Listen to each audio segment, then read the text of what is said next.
Hi guys, hope you're doing great. We got a great article from CNEV Post where they're discussing the course that NIO will be taking by the end of the third quarter and the fourth quarter that's coming up. What William Lee Bin is saying concerning the numbers that they will be producing and how analysts think overall about NIO's current offerings in cars, what they have to offer right now to the public in China especially. So let's start off. The lack of new models was a key factor weighing on NIO's deliveries in 2021, and now with multiple new models available, analysts are becoming more optimistic about the company's delivery growth.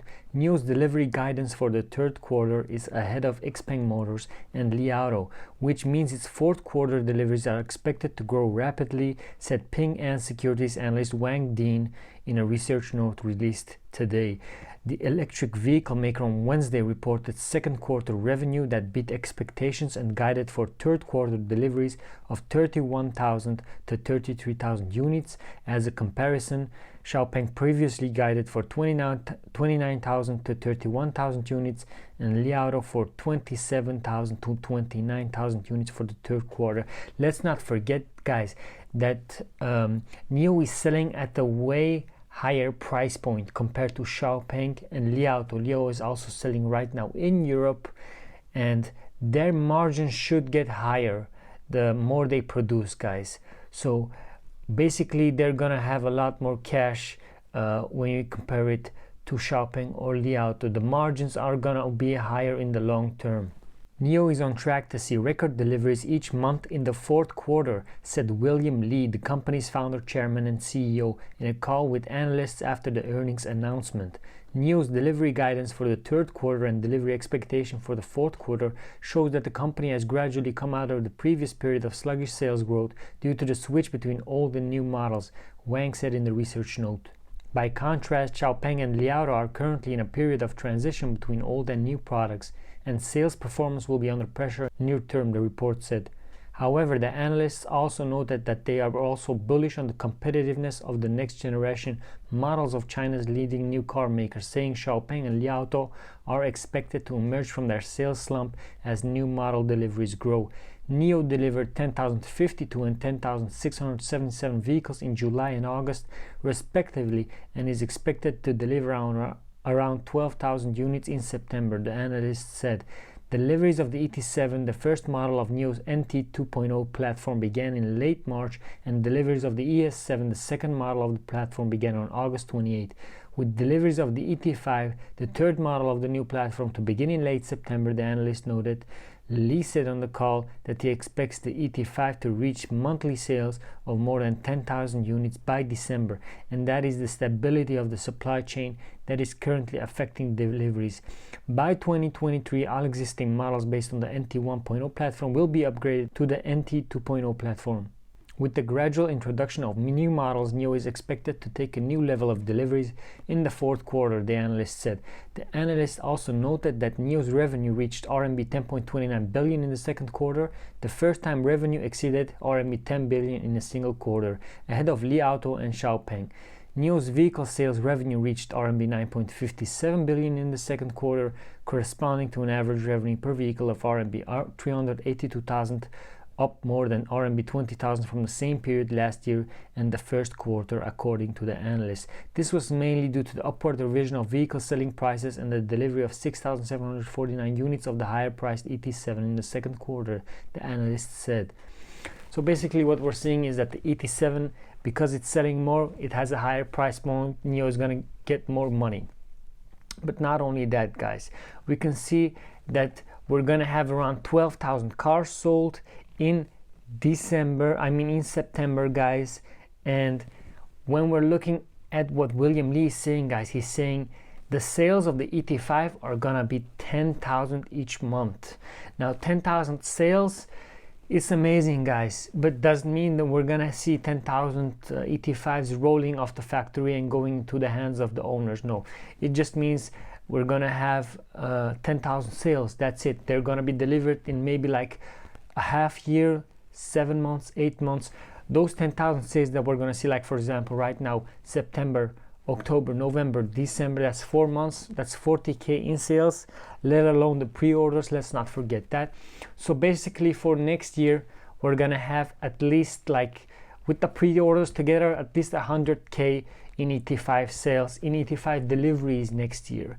That's a huge number, guys. Factor in the other cars, the ET7, the ES6, EC6, ES8, and maybe the ET9 too, that's coming most probably by the end of next year.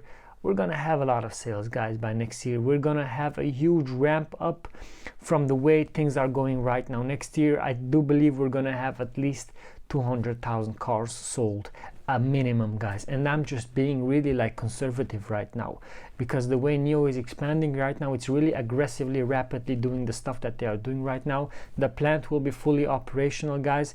In Hungary, they are also coming up right now with the plant.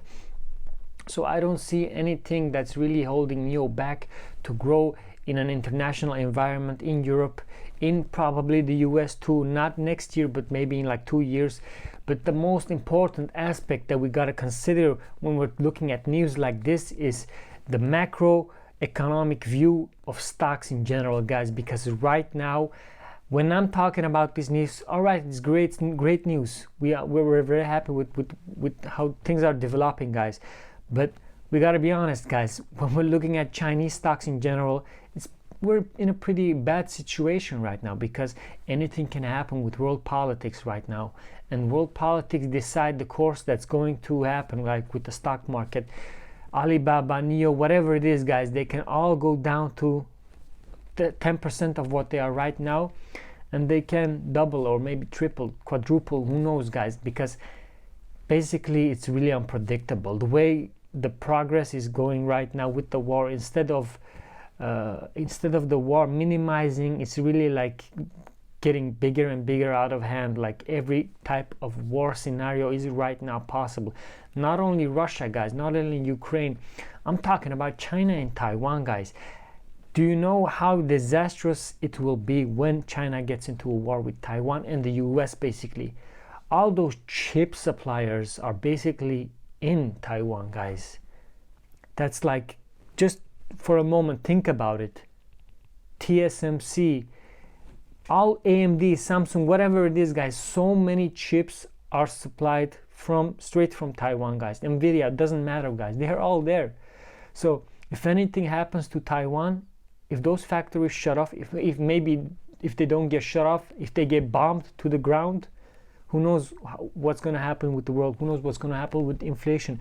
So I'm just telling you this, guys, so you can invest wisely, so you won't go all into the stock market, guys. Like, you should always have your reserve. And if you're going to go into the stock market, do it like Ray Dalio, because I love the guy. Like 5% in a given stock, a maximum. Maybe 20% in China, 20% in the US stocks, 20% in European. Like, you gotta diversify, guys. Not everybody here is a Warren Buffett. So please diversify, be smart with your money, and don't be like me, because right now I got a lot of money in NIO, and I'm just dollar cost averaging down. So be smart, guys. You guys are smart, guys. You guys are investors. Dollar cost average. NIO is a great company. I still believe in it. I still believe in the future, what it's going to bring to Europe, to the world, basically, with the battery as a service and everything else that's coming, which is just blows everything out of the water, basically, guys. So anyway, guys, hope you guys enjoyed the news, guys, because NIO is going to come up very strong. I hope that the war really goes away and it all fades away, because it's really affecting the stock price, guys, of NIO. Not only NIO, the whole market is down basically because of not only inflation, the war, everything is affecting it, guys. Interest rates going up higher, the Fed, this and that. Like, it's really sad, guys. So anyway, hope you guys enjoyed the video. The news is good, guys, but overall, macroeconomically, it's not as good as it should be, guys. So hope you guys have a great day. I'll see you guys in the next one. Ciao, ciao.